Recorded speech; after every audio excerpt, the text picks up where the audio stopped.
कोयटा में जमीन के तनाज़े पर फायरिंग से 5 अफराद जाँ बहक हो गए। फायरिंग का वाकया सरियाब में पेश आया। जाँ बहक अफराद में 4 मर्द और 1 खातून शामिल हैं। मरने वालों की शनाख्त यूसुफ, परवेज, आसिफ और ताहिर के नाम से हुई है। कोयटा में जमीन के तनाज़े पर फायरिंग से 5 अफराद जाँ बहक हो गए। फायरिंग का वाकया सरियाब में पेश आया। जाँ बहक अफराद में 4 मर्द और 1 खातून शामिल हैं।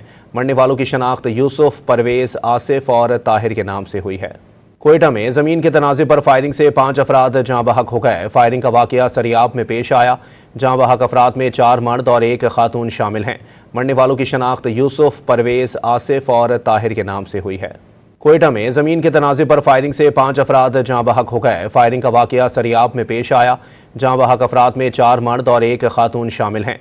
मरने वालों की शनाख्त यूसुफ, परवेज, आसिफ और ताहिर के नाम से हुई है। कोयटा में जमीन के तनाज़े पर फायरिंग से 5 अफराद जाँ बहक हो गए। फायरिंग का वाकया सरियाब में पेश आया। जाँ बहक अफराद में 4 मर्द और 1 खातून शामिल हैं। मरने वालों की शनाख्त यूसुफ, परवेज, आसिफ और ताहिर के नाम से हुई है। कोयटा में जमीन के तनाज़े पर फायरिंग से 5 अफराद जाँ बहक हो गए। फायरिंग का वाकया सरियाब में पेश आया।